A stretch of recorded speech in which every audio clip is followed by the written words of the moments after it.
Bienvenidos a Altitud. Abróchense los cinturones, que estamos a punto de despegar. Hablemos de aviación en serio. Hola a todos, a todas. Es un gusto saludarlos aquí en un episodio más de Altitud. Y amigos Fabricio, Arturo, creo que es esta época en la cual estamos publicando este capítulo. Es una época de fin de año, es una época de como mucha recapitulación, de pensar qué hicimos, qué vamos a hacer en el futuro, y creo que deberíamos de hacer lo mismo en Altitud. Si ya vemos, ya tenemos 7 meses al aire en la publicación de este podcast, y ha sido increíble. Hemos tocado muchísimos temas, hemos llegado a muchísima gente. Y bueno, no sé qué opinen ustedes de este tiempo que ha pasado. No, primero que nada, Nico, también saludar y mencionar que se me hace una excelente idea el que hagamos una recapitulación de cada uno de los temas que tocamos durante los episodios de este año y bueno, ir recorriéndolos poco a poco a lo largo de esta conversación. Sí, así es. Muchas gracias por estar aquí nuevamente y a quienes nos escuchan. Pues 7 meses que se pasaron volando, incluso ya poco más de un año desde que nos sentamos a imaginar lo que sería Altitud, armar las cosas pues como nos gusta hacerlo, de manera seria y profesional. Y ya, caray, se nos han ido los meses, son 17, 18 capítulos, ya me pierdo con tantos. Y bueno, es el fin de temporada. 18 ya con este. 18. Es el fin de temporada, hemos tratado pues todo tipo de temas, pero quizás yo les propongo que antes de entrar a lo que es la recapitulación de la temporada 1, pues hay 3, 4 temas por ahí en este momento que estamos grabando que están dando mucho de qué hablar. A mí me gustaría empezar, si les parece bien, con el asunto de la contratación de los aviones de empresas extranjeras por parte de Volaris. Arturo, a ti que te gusta mucho este tema, ¿cómo lo ves? Todo un tema, ¿no? Porque tradicionalmente, bueno, no, más bien dicho, de manera legal, siempre cualquier aeronave con bandera mexicana que opere rutas domésticas, en fin, debe de ser, y aerolíneas mexicanas, por lo tanto, debe de ser operado por personal de vuelo mexicano. Y ahora resulta que ya hace algún tiempo se le dio la oportunidad a Viva de contratar aeronaves supuestamente por un muy breve espacio de tiempo, así se dijo, y contrataron entiendo, 6, 8 aeronaves con sus tripulaciones de sobrecargos y pilotos para realizar vuelos al interior de la República, lo cual, pues la verdad, nunca habíamos visto. Y ahora Volaris, ¿no? También creo que... Supuestamente también por un mesecito, yo quiero ver, y no sé, a ver qué pasa, porque pues ya el sindicato de pilotos mexicanos, ASPA, está alzando la voz. La alzó en su momento cuando ocurrió lo de Viva. La verdad, pues no tuvo mayor impacto. Y a ver ahora qué ocurre, ¿no? Yo sí siento que si ya le habían dado la autorización a Viva, era lógico y justo que también se la dieran a Volaris. Sin embargo, es injusto con lo que es toda la política aeronáutica del país, ¿no? No puede ser que por necesidades técnicas rompas la ley. Y hablo de necesidades técnicas porque esto deriva de que tanto Volaris y Viva tienen una flota que ha sido afectada porque el tipo de motores que utilizan fueron necesariamente por un tema de mantenimiento que ser bajados de vuelo, y eso les tiene a un muy buen número de su flota, un muy buen porcentaje de su flota en tierra. Ellos siguieron vendiendo las temporadas y los vuelos como si esos aeronaves fueran a operar. Resulta que siempre no. Y entonces ahora la gran solución es: me traigo pilotos extranjeros, tripulaciones extranjeras, aviones extranjeros, y con eso cubro todo lo que vendí para no quedarle mal a la gente, ¿no? La verdad, muy controversial, no sé ustedes cómo lo vean. Mira, si me permites ponerme la cachucha de planeador de rutas, que es la misma que se pondría Nico, cuando tú armas un plan de capacidad, armas un itinerario. Recordemos que aerolíneas como Viva, Volaris están planeando sus itinerarios prácticamente con un año de anticipación. Uh-huh. Tú lo que necesitas pues, es metal y es poder volar y cubrir tus itinerarios, y como dices, Arturo, evitar disrupciones que pueden ser muy fuertes. Tú le pides a tu área, digamos, de flota jurídica que te consiga los aviones. En el contexto actual, ¿no? el área operativa que los vuele, pero en el contexto actual donde hay centenares de aviones en tierra todavía, en la última llamada de resultados que hace trimestralmente Volaris, mencionaban inclusive que anticipan que esta crisis de motores y de aviones en tierra perdure hasta el 2027. No hay aviones en el mercado para arrendar, es decir, si tú te acercas ahorita con alguno de los grandes lesores y dices, necesito un avión para volar en los próximos meses, simple y sencillamente no hay. ¿Por qué? Porque justamente todo mundo ha tenido que responder como haya podido a esta crisis, y entonces el mercado de arrendamiento, además de que están los aviones carísimos, no hay. Entonces, si tú tienes que salir a buscar cómo le haces para sustituir la capacidad que te está faltando, la capacidad deficitaria, y viene alguien y te dice, oye, yo te pongo el avión, pero junto con mi avión viene un piloto, y la FAC te lo autoriza, pues yo no veo, o sea, entiendo perfectamente la controversia y entiendo y respeto profundamente los puntos de vista contrarios, pero si la FAC te lo autoriza por la razón que haya determinado, pues vengan los aviones y operémoslos. Es que yo creo que el tema está en por qué lo autoriza la FAC. Evidentemente, si a mí me dan mañana autorización para irme por toda la ciudad pasándome todos los semáforos y tengo mi licencia, pásate los semáforos porque así me lo otorga, pues me los voy a pasar y el problema no es mío, es de quien me dio la autorización, que supuestamente no supuestamente, es el gobierno que debe de, sí, velar porque la integridad de la legislación aeronáutica mexicana se cumpla cabalmente y está expresamente prohibido lo que están autorizando. Entonces, pues la verdad no entiendo. Oye, Arturo, alguien decía por ahí que esto inclusive se podría interpretar como cabotaje. ¿Tú lo entiendes así también? Pues mira, yo no lo entendería así porque es la misma aerolínea mexicana la que está realizando el vuelo, nada más con tripulantes y sobrecargos extranjeros. No, y aviones matriculados en Malta y en Lituania. Sí, pero están operando para Viva y para Volaris. A mí, cabotaje yo lo entiendo que llegue, y voy a poner un ejemplo con un nombre y apellido, que llegue American Airlines y empiece a volar México-Guadalajara, con todo lo que eso le representará de intereses tanto económicos y esto y lo otro, ¿no?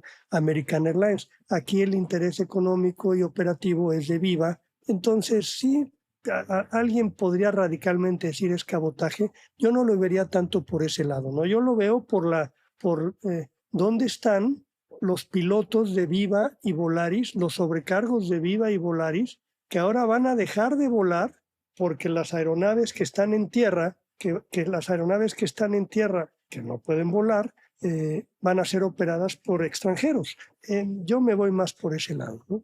Yo no he escuchado o he sabido de recortes de personal ni en Viva ni en Volaris. Sé que ha habido recortes en áreas a lo mejor como mantenimiento o a lo mejor en algunas otras, digamos, áreas, quizás áreas administrativas, pero yo no he escuchado que haya un despido de pilotos y de tripulantes. No lo hay. No lo hay porque no les conviene, porque es muy caro recuperarlos. Entonces les van a seguir pagando su sueldo. Les van a seguir pagando su sueldo, pero recordemos que un piloto y también un sobrecargo, muy buena parte de su salario es variable. Entonces, pues voy a ganar mi salario base, sí. Y el gringo sí se va, bueno, no sé si sean gringos, ¿no? No sé si sean norteamericanos, los extranjeros, ellos sí van a estar recibiendo su salario completo. Es un principio que además jurídicamente ahí está establecido. Y bueno, pues la FAC elegantemente dice, pues te doy chance porque pues por interés nacional, ¿no?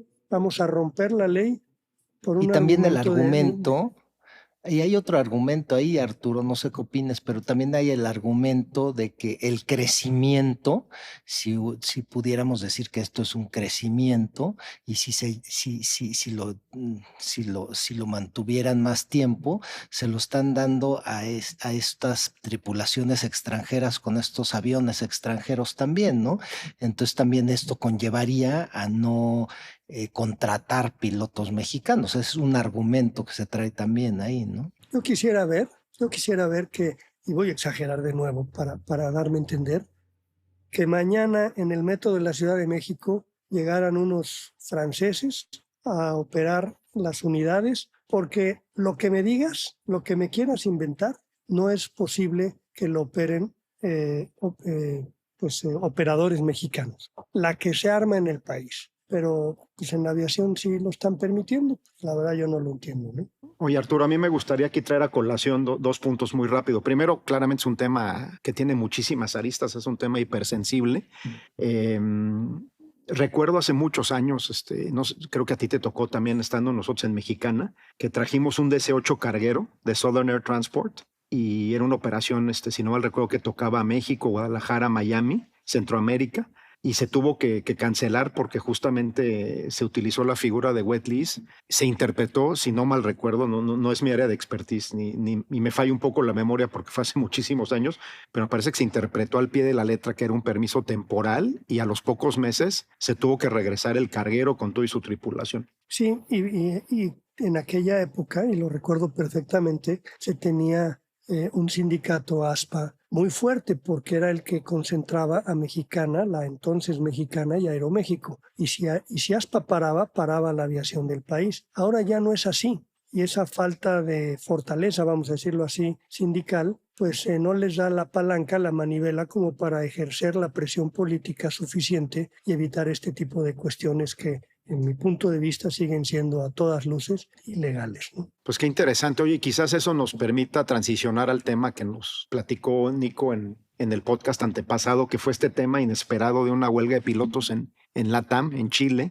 ¿Qué ha pasado con eso, Nico? Mira, ¿te acuerdas que no teníamos tanta información? Bueno, desde el podcast que publicamos, la situación siguió la huelga y el paro de operaciones en LATAM Chile, nada más en Chile, y afectaron, si bien recuerdo, hasta 20,000 pasajeros y el 1.5 o 2% de todas sus operaciones. Y sí hubo una disrupción muy fuerte, pero ya llegaron a un acuerdo, tanto LATAM como los pilotos de las operaciones de Chile, y les tomó a finales de noviembre entre 3 y 4 días en estabilizar nuevamente la operación. Entonces fue algo muy fuerte que sí le pegó a todos los clientes y a la aviación que estaba atendiendo LATAM. Y sobre todo que es algo, como habías mencionado, pues inusual. O sea, había Sí. habido mucha estabilidad en ese tema y de repente surgió este paro. Qué bueno que ya se resolvió. También esto me trae a la mente lo que pasó con Spirit Airlines en Estados Unidos, que entró en un lapso de tiempo muy corto en 2 procesos de Chapter 11 y ha habido recortes fuertes de pilotos, inclusive les bajaron el sueldo 8%. Entonces, como que estamos viviendo como que algunas turbulencias, ¿no? El tema de México que ya platicamos ampliamente, en Sí. Sudamérica, en Estados Unidos. Arturo, tú que sigues los temas de las tripulaciones y etcétera. ¿Cómo lees tú el panorama? ¿Crees que vamos a seguir enfrentando este tipo de problemática los próximos meses? ¿Te refieres a lo de pilotos extranjeros, bueno? Me refiero un poco en términos de tensiones, digamos, entre empresas y sus plantas laborales, específicamente en el tema de tripulaciones. Sin duda, la verdad, las tripulaciones en general vienen de primero la pandemia, en donde tuvieron que hacer una serie de concesiones totalmente razonable, y después ese proceso de recuperación de la pandemia, en que, digámoslo así, sus contratos colectivos, que normalmente eran revisados en buenos términos para ellos año a año, ahora resulta que pues, las aerolíneas se están, insisto, recuperando, y esto hablo a nivel global, y por lo tanto esa recuperación también de todo lo que eran tus sueldos y prestaciones se ha ralentizado, se ha alentado muchísimo en todo el planeta. Y eso provoca tensión, y eso provoca mechas cortas, y bueno, pues yo sí creo que va a ser algo que, si no va a ser el común denominador, sí lo vamos a ver con mayor frecuencia de lo que se veía anteriormente de la pandemia. Y en todo el mundo, ¿no? No nada más en América Latina, yo creo que también en Europa, en todas partes, porque en todas partes nos pegó esto. Europa ha tenido como un cierto periodo de calma. Recuerdo hace 2, 3 años, ¿no? Todos los problemas que había con huelgas de Air France, de Lufthansa. Eso como que pudiera estar ahí latente también, ¿no? En algún momento que vuelva a resurgir. Yo creo que sí, cuando son las negociaciones, porque como todos Ujú. sabemos tienen ciertos años, entonces cuando regresen estas negociaciones es sin duda, estoy de acuerdo con Arturo, un tema que se va a tocar y que está ahí latente, ¿no? Lo tendremos que estar monitoreando porque es algo que cuando sucede, pues pone a veces hasta en jaque a toda la industria y Claro. en algunas regiones del mundo en particular.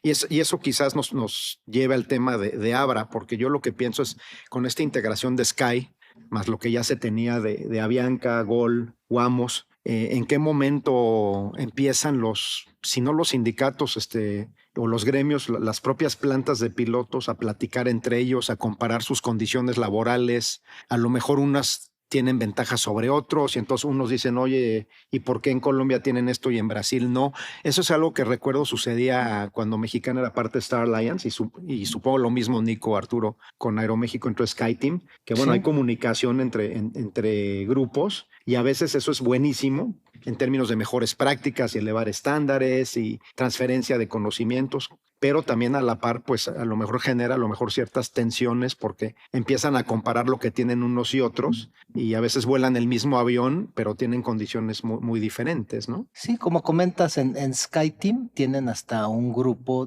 donde se juntan los diferentes sindicatos y comparan todo esto, y estoy de acuerdo contigo con lo que estás comentando. ¿Y por qué no nos vamos un poquito ahorita y tomamos la oportunidad de las épocas en las que estamos ahorita para recapitular un poquito lo que fue esta temporada uno y esta primera parte de la historia que tuvimos en Altitud? Como recordamos, tuvimos podcast donde tuvimos temas generales de industria, no sé si queremos recordar, donde compartimos resultados, donde vimos qué son las alianzas, cómo funcionan las alianzas, donde inclusive, ¿te acuerdas, Fabricio? Fuimos al Air Show en París, hicimos una reseña y que estuvo bastante interesante porque no nada más fue la reseña de qué es el Air Show, sino que qué encontramos, vimos tendencias de la industria que estaba pasando, etcétera. Fíjate que a mí yo les pediría, sobre todo ustedes que hablan mucho de números y resultados, en fin, y pronósticos incluso con la famosa bola de cristal. Sé que vamos a arrancar el año con un tema parecido a este, pero borraseadito, muy por encimita. ¿Cómo hace 7 meses veían la industria y cómo la ven hoy? ¿Cómo ven los resultados generales? Hablemos de México y, bueno, por supuesto de Latinoamérica. ¿Qué tanto se cumplió lo que esperábamos? Bueno, Arturo, pues si quieren, yo de manera global, como siempre lo he hecho, les doy una recapitulación. Creo que hemos cumplido mucho todo lo que estuvimos diciendo para el verano, de lo que estuvimos diciendo para la primera parte del segundo semestre del año y sobre todo para el cierre de año, que hay un sentido en los resultados de las aerolíneas, donde no es que se estén estancando, pero no están creciendo tanto como se esperaba, y sobre todo por factores externos, ¿no? Esto de factores externos que están cambiando el rumbo de lo que estábamos acostumbrados a tener, como lo de la TAM que mencionamos ahorita, como lo de las cancelaciones en Estados Unidos por el tema que no llegaban a un acuerdo en el presupuesto, como por ejemplo en Europa que se siguen limitando ciertos aeropuertos por temas de sustentabilidad y de ruido, como es el tema de KLM en Ámsterdam. Entonces, eso sí lo estamos viendo y en América Latina creo que también, no sé qué nos puedes comentar, Fabricio, de manera general y rápida para platicar de esto. Sí, Nico, gracias. Como dices, no obstante un contexto macro desafiante, sí vemos en términos generales que la aviación en América Latina pues avanza y avanza a paso firme. Ha habido crecimiento de flotas, este gran pedido que puso Avianca ya con 130 y pico de Airbus pendientes de entregar. LATAM con su expansión acaba de anunciar entrada de nuevas rutas hacia Europa. En el caso de México, el crecimiento de Aeroméxico anunciando también vuelos transatlánticos, Barcelona, el Monterrey-París, muchos nuevos enlaces entre Estados Unidos y Europa para la temporada que viene. Es decir, en el contexto general, si bien el crecimiento, las tasas de crecimiento no son muy sobresalientes, sí hay una clara tendencia hacia el crecimiento y esperemos que una vez que se despeje, digamos, el panorama de incertidumbre y de tensiones globales que nos ha venido afectando, pues eso presagia mejores vientos para la industria. Sí quisiera, sin querer ser derrotista, apuntar nuevamente que en México el crecimiento sigue siendo muy raquítico. Venimos de un 2024 en el cual el mercado mexicano en su totalidad no creció, es decir, creció menos de 1%. En lo que va de este año, y cuando estamos grabando este episodio, solo tenemos cifras al cierre del tercer trimestre en México por parte de la FAC. Sí vemos un crecimiento en el mercado doméstico por debajo del 3%. Quizás cerremos el año en diciembre con un 3% de crecimiento año contra año. Entonces no estamos en México siguiendo, digamos, el ritmo. Sí vamos en una dirección de crecimiento, pero mucho más modesto, y es algo que nos urge ya revertir. Recordemos que en 2013, por ejemplo, tuvimos una tasa de crecimiento de 11%. Es cierto que veníamos del COVID y que hay un cierto sesgo en los comparativos, pero también es cierto que pasamos de crecer 11% a crecer 2% en 2 años. Entonces, las medidas que nos han estado afectando y las cuales hemos platicado mucho, de reducción de capacidad en el AICM, la puesta en tierra de los aviones, las sanciones del DOT, etcétera, etcétera, etcétera, sin olvidar ni dejar de lado que también venimos de 29 meses de categoría 2, una degradación que apenas terminó en septiembre de hace 2 años. Todo eso le sigue, digamos, poniendo pues como un freno al mercado aéreo en México. Esperemos que 2026 pues nos traiga mejores noticias en ese sentido. Sí, y que no vaya en decadencia el potencial de México, ¿no? Como lo hemos mencionado en podcasts anteriores, que bueno, ya la Ciudad de México ya siempre había sido el primer lugar de tráfico, ya estamos a segundo lugar después de Bogotá, muy cerca a las cifras que tiene Panamá. Entonces no vaya a ser que el año que entra bajemos al tercer lugar y después al cuarto, porque también hay otros aeropuertos como el de Perú que le están metiendo muchísima inversión y donde sí hay crecimiento y sí hay un plan de negocios claro hacia el mediano y largo plazo. Así es, sin embargo, aquí en México, como lo comentamos en el capítulo anterior, estamos estancados en lo que es AICM, AIFA, y no se ven alternativas ni de corto ni de mediano plazo para resolver el problema, ¿no? Bueno, y en los temas operacionales recordarán que comentamos en algún capítulo, de hecho le dedicamos un capítulo a la posibilidad de que México volviera a caer en esta categoría 2 por parte del DOT, pues no ha sido así. Sin embargo, pues ocurrió algo que pudiera ser similar o incluso peor, ¿no? Que es esta restricción de incrementar el número de vuelos hacia los Estados Unidos del AICM,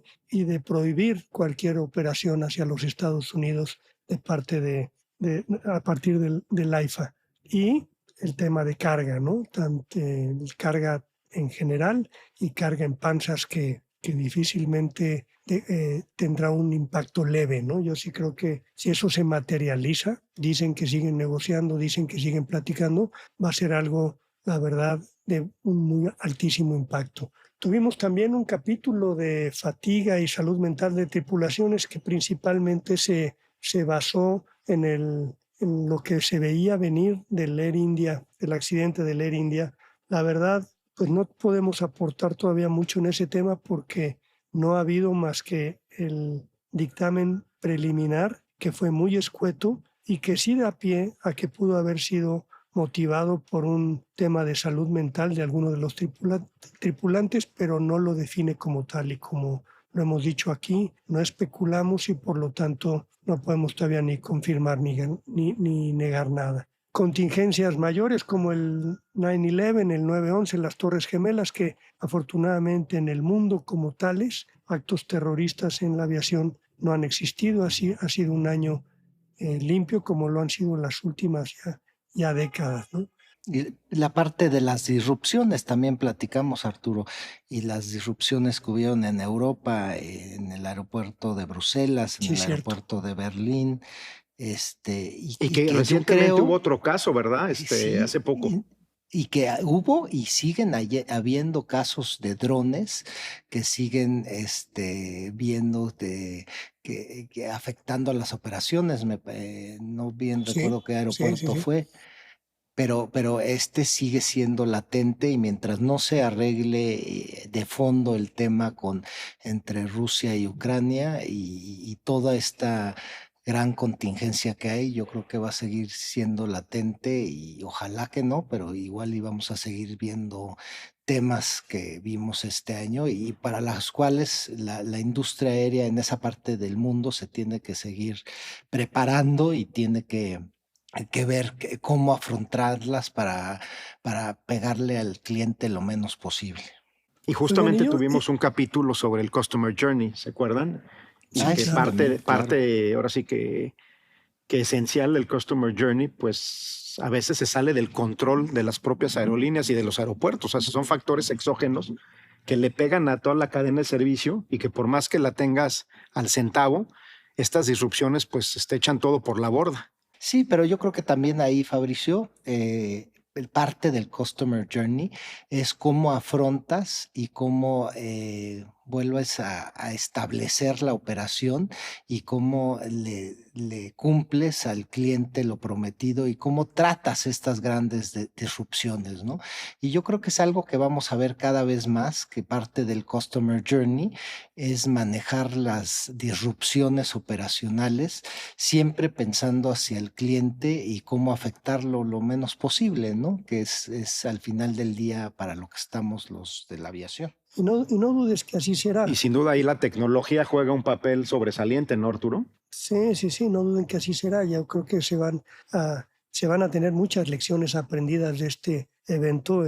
Digo, ¿quién iba a pensar que de repente ya no iba a haber personal para administrar y gestionar el proceso de revisión de pasajeros en aeropuertos importantes en Estados Unidos y que vimos colas nunca vistas, ¿no? Filas nunca vistas, pero yo sí creo que entonces los esfuerzos van a estar orientados, de hecho ya lo están, en cada vez depender menos del personal, de la gente y más de la tecnología, ¿no? Para que pues esto no tenga un impacto. Puede ser que vuelva a ocurrir, pero no tenga el mismo impacto que vimos en estas últimas fechas, ¿no? Sí, y también cuando hablamos de los aviones, de la evolución de los aviones hacia los aviones de mayor tamaño, hay algo que me impresionó muchísimo, no nada más de los aviones de mayor tamaño y bueno, de menor tamaño que se están empezando a utilizar en el Atlántico, como el A320 Long Range Neo que está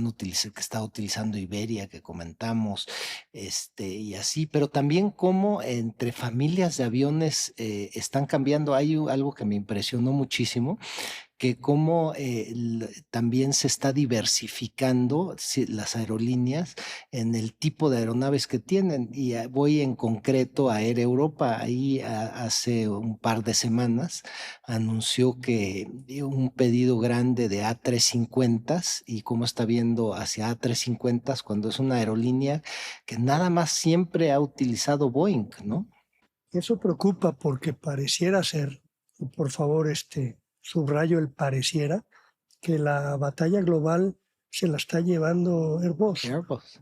y que Boeing, tanto por los problemas técnicos que han tenido, que afortunadamente ya no se han replicado, pues está viéndose afectada seriamente. Este problema de los motores en los 320 es de los motores, no tanto de la aeronave como tal, aun cuando un avión es una combinación de motor aeronave. Sin embargo, no ha impactado en la imagen del público como versus lo que sí impactó mucho los problemas técnicos de Boeing, ¿no?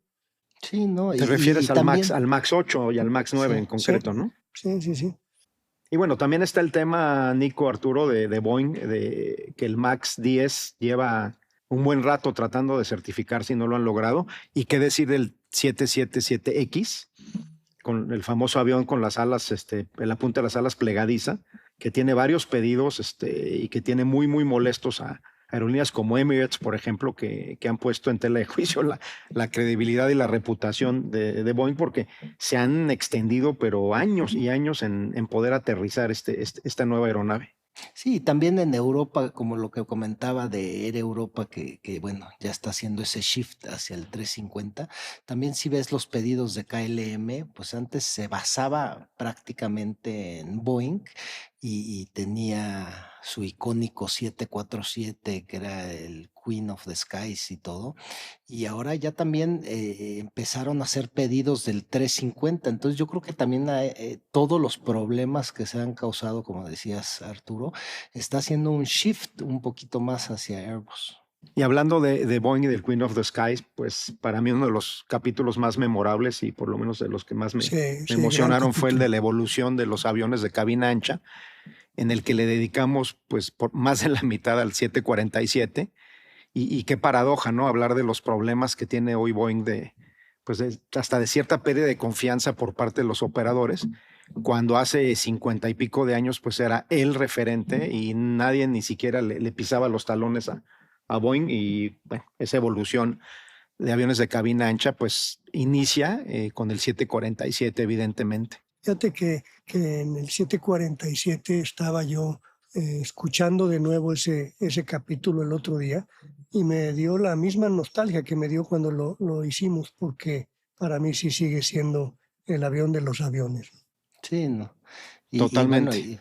y fue icónico con Pan Am, con las europeas, con todos. Yo creo que fue un episodio súper interesante que nos causó muchísima nostalgia a varios. Y creo que va a valer mucho la pena y ahorita nos vas a platicar, Nico, un poquito lo que viene, ¿no? En la temporada 2, pero estos vuelos ultra long haul, como se les llama, estamos por ver el inicio de esta ruta entre Shanghái y Buenos Aires vía Auckland. Dentro de 2 años viene el famoso vuelo ultra long haul de Qantas, ¿no? El Sydney JFK, el Sydney Londres, vuelos de casi 20 horas de duración, con toda una reconfiguración de cabina para sí que el pasajero pueda tolerar un tanto tiempo en el aire. Pero realmente estamos viendo una reconfiguración de cómo se diseñan y cómo se implementan las redes de rutas, lo que mencionabas del 321 Extra Long Range. O sea, son tiempos verdaderamente muy, muy interesantes en cuanto a cómo la evolución tecnológica y cómo la llegada de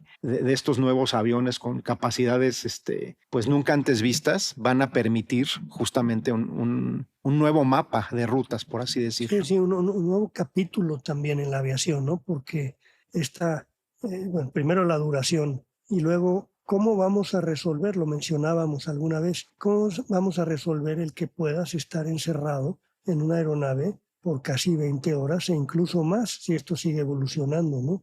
Y ¿De qué tomando manera? siempre en cuenta, no nada más al pasajero, Arturo, también cómo vamos a hacer con las tripulaciones, ¿no? Cómo, Sí, con los temas que tocamos de fatiga y todo eso, cómo van a operar los clientes estos ultra long range, ya que existe fíjate que la categoría de aviones y todo. el otro día que venía volando de pasajero, veía pues toda la oferta de entretenimiento a bordo que ofrecen las aerolíneas, ¿no?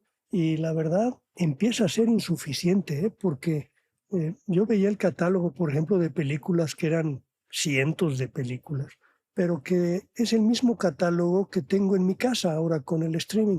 Y entonces, pues o ya las vi o nunca me interesaron y por lo tanto pues no me interesó tampoco verlas. Y no sé, a ver qué inventan. Alguna vez se habló de casino a bordo, en fin, sí realmente una buena tarea que realizar ahí. Bueno, y este capítulo lo estamos escuchando en época navideña. Yo creo que es momento también de relatarles una anécdota que seguramente muchos de nosotros conocemos. Me recordaba Fabricio que hasta hay una película al respecto, pero que a mí me gusta mucho y que viene muy a cuento por la época navideña, aun cuando el 11 de septiembre pues evidentemente no fue en Navidad, pero recordarán que cuando impactan los terroristas las Torres Gemelas, el espacio aéreo norteamericano se cerró y cualquier aeronave que estuviera volando sobre el mismo fue obligada a aterrizar de manera inmediata. Además de eso, todas las aeronaves que iban sobrevolando de todo el planeta Tierra hacia los Estados Unidos fueron obligadas a interrumpir su vuelo y aterrizar en cualquier otro lado que no fuera los Estados Unidos. Y un buen ejemplo de ello fue la ciudad o el aeropuerto de Gander, ahí en Canadá, en Newfoundland, en donde pues les llegaron, no sé, cientos de aviones de repente en un aeropuerto en el que pues la verdad no tiene o no están acostumbrados a recibir tantos. Es que es un aeropuerto que geográficamente está precisamente en la entrada del espacio aéreo hacia los Estados Unidos viniendo de Europa. Y comenta una sobrecargo de Delta, que fue la que inició esta difusión de este evento, que pues Gander, para darles una idea, es una población de 10,000 habitantes. Era en aquella época, ahora no sé cuántos tenga. Y de repente les llegaron 7,500 pasajeros. Además de que se tuvieron que quedar encerrados en el avión por más de 24 horas antes de que se les permitiera bajar.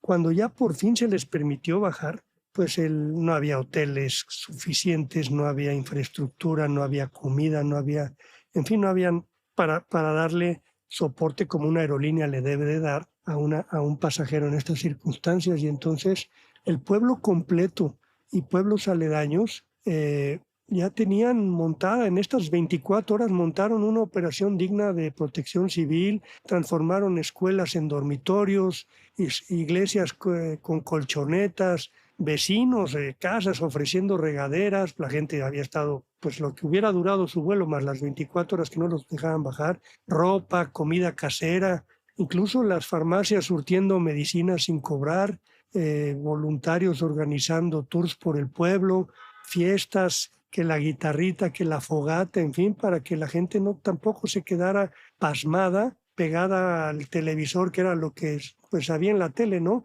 El 9/11 y el terror que había ocurrido y esto y lo otro y ese shock, y además de no saber cómo estaban tus familiares necesariamente o que muchos no sabían de ti, etcétera. La verdad fue un esfuerzo, un voluntariado de todo el pueblo y que la verdad nos deja a pensar mucho y a mí me deja un muy bonito sabor de boca. De hecho, Delta, derivado de esta reacción del pueblo, Delta y otras aerolíneas que disfrutaron de esta bondad del pueblo de Gander, realizaron un fondo para becas escolares que al día de hoy ha financiado a más de un centenar de jóvenes de esa región. Y bueno, entonces, no sé, en medio del peor atentado terrorista de la historia moderna de los Estados Unidos, tienes este microclima de solidaridad brutal en un pueblito perdido de Canadá, donde la industria aérea, no sé, y una comunidad pequeña se cruzaron para recordarnos que también somos capaces de eso, ¿no? Y con esto, pues, desearles a todos una muy bonita, muy feliz Navidad y qué mejor año nuevo, independientemente de que ahorita Nico y Fabricio nos van a platicar qué es lo que viene para Altitude en el 2025. Gran historia, Arturo, y para los que les gustan los musicales, es la película de una obra de Broadway que se llama Come From Away, que justamente relata todo lo que nos acabas de platicar. Es una gran historia. Incluso hay gente que se conoció ahí, que se casó, gente que se mudó, que se quedó a vivir ahí. En fin, es una súper historia y como dices, pues es la temporada para traer este tipo de grandes relatos a colación. De mi parte también, pues, primero agradecer a quienes nos han acompañado a lo largo de estos 7 meses. Ya tenemos un buen número de seguidores. Gracias a todos los que nos acompañan, que nos siguen en las redes sociales, en nuestra página web. Y sí, ahorita le voy a pedir a Nico que pues cierre con un poquito el que viene el año que viene, la temporada 2, que esperemos pues sea tan exitosa como la temporada 1, si no es que más. Oye, y ya para acabar este episodio, también estuvo interesante lo que pasó con los aviones 320. No sé si te enteraste, Fabricio. Sí, cómo no, y la industria entró en pánico por unas horas, efectivamente. Si quieren, platicamos un poquito de los antecedentes de lo que pasó. Es un A320 de JetBlue el 30 de octubre que viajaba desde Cancún hacia Newark. Durante su crucero sufrió una pérdida súbita de altitud, un pitch down no comandado, y lo atribuyeron a que fue causado por una corrupción de datos en la computadora de control de vuelo. Esto causó muchísima como nerviosismo dentro de Airbus y todo, y también dentro de las autoridades aeronáuticas, y por esto el 28 de noviembre Airbus anunció una directiva para modificar el software a algunos de los aviones de su familia A320 y ordenó una revisión urgente de hasta 6,000 aviones a nivel mundial. Más o menos fueron como 6,000 aviones los que ordenó el 28 de noviembre que se revisara el software y que regresaran al que tenían anteriormente. No sé, Fabricio, si tú nos puedes comentar un poquito qué impacto tuvo y qué magnitud se esperaba y qué realmente tuvo, ¿no? Sí, Nico, bueno, vale la pena complementar tu comentario mencionando que el origen de estas, digamos, fallas detectadas fueron atribuidas a radiación solar cósmica intensa en altitud de crucero. Como sabemos, el Sol tuvo una serie de tormentas magnéticas muy fuertes y esto, pues, a la postre fue lo que se determinó fue el origen del problema. Sí, como decías, la directiva que emite EASA, que es la Autoridad Aeronáutica Europea, el 28 de noviembre, pues generó prácticamente pánico en toda la industria, sobre todo porque venimos de este tema del grounding de los aviones neos, por el tema de los motores, algo de lo que hemos platicado ampliamente en episodios anteriores. Y como mencionabas, últimamente la crisis pues fue muy rápidamente y muy bien manejada por todos los operadores, en su gran mayoría, haciendo un downgrade de la versión que tenían del software, es decir, se revirtieron a la versión anterior. Es un proceso que usualmente toma entre 1 y 3 horas y que se hizo en muchos casos durante las pernoctas de las aeronaves, de tal forma que yo te diría el 90 y pico % de los aparatos afectados en una ventana de 48 horas fueron revisados, ajustados y sacados a vuelo con toda normalidad. Sí hay aproximadamente un centenar de unidades que tienen una versión anterior en la cual no se puede hacer este ajuste, digamos, del software y se tienen que remover y mandar a taller para hacer ya sea repuestas o compuestas según el caso. Y esos 100 aviones pues pueden tardar entre 1, 2 o varias semanas en regresar a vuelo. Pero bueno, 100 de 6,000 claramente es un número pues muy, muy, muy controlable. A nivel global, prácticamente, como te decía, no hubo grandes afectaciones. Lo más que yo vi en lo que estuve analizando fue el caso de Avianca, que a la par con la emisión de la directiva de ASA, cerró a venta sus inventarios por un lapso de 12 días y al poco tiempo lo corrigieron y lo redujeron a la mitad. Quiere decir que solo estuvieron inhibiendo ventas durante 5 días. Y en términos generales, algunas aerolíneas decidieron poner sus aviones en tierra de manera selectiva, como All Nippon, por ejemplo, en Japón. Fue una de las aerolíneas que hizo eso, la misma Avianca que ya mencioné. En Estados Unidos, el timing fue particularmente delicado porque coincidió con los regresos de Thanksgiving. Sin embargo, solo JetBlue fue la que tuvo que poner algunos aviones en tierra por un par de días y efectivamente llevar a cabo algunas cancelaciones. Pero sí, en Estados Unidos hasta le pegó muchísimo más lo que hubo de clima en Chicago, sí, ¿no? Las tormentas de nieve muchísimo más. Pero bueno, sí digamos que la industria respiró, ¿no? Después de este susto, un gran susto.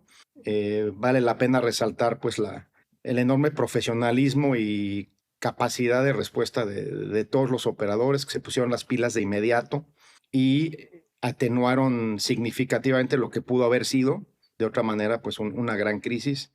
No pasó a mayores, digamos. Bueno, gracias Arturo, gracias Fabricio. Y sí, como en la aviación todo el constante es cambio, y como todo en la vida, nosotros también vamos a evolucionar y vamos a cambiar la manera de transmitirles a ustedes toda nuestra sabiduría, todo lo que hicimos en estos más de 100 años en conjunto que llevamos de experiencia en la industria aérea y sobre todo en la industria aérea latinoamericana. Espérenos, léanos en nuestras redes sociales, en Instagram, en Facebook, en LinkedIn, y vean cuándo empezamos nuestra nueva temporada con esta nueva manera de llegar a ustedes, que creo que les va a interesar muchísimo y va a hacer que llegue hacia ustedes la parte de la aviación que nosotros conocen. También quiero agradecer muchísimo y tomar esta oportunidad a todos nuestros escuchas, a todos los que nos siguen en esta aventura que emprendimos los 3 avionautas aquí. Hace 7 meses como comencé este podcast. Y bueno, nada, muchísimas gracias. Agradezco también muchísimo a las personas que están detrás de este podcast, como Daniel e Inés, que siempre nos ayudan a hacerlo de manera más profesional. Sí, yo creo que es bien importante, no nada más estamos nosotros con todas nuestras historias. También gracias, Daniel, gracias, Inés, con lo que nos haces en Instagram, etcétera. Y pues nada, esta época de reflexión, me gustó muchísimo lo que dijiste, Arturo. Nos llegaste a todos con esta reflexión en esta época.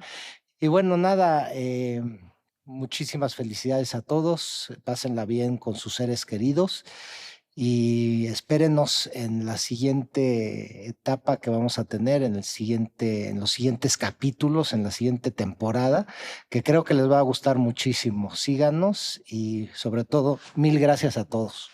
Nos vemos en enero. Muchas gracias. Felicidades. Felicidades a todos. Un abrazo. Gracias por haber volado con altitud. Síguenos en nuestras redes sociales y visita nuestra página web www.altitudeaviationleaders.com.mx. Los esperamos en nuestro siguiente vuelo.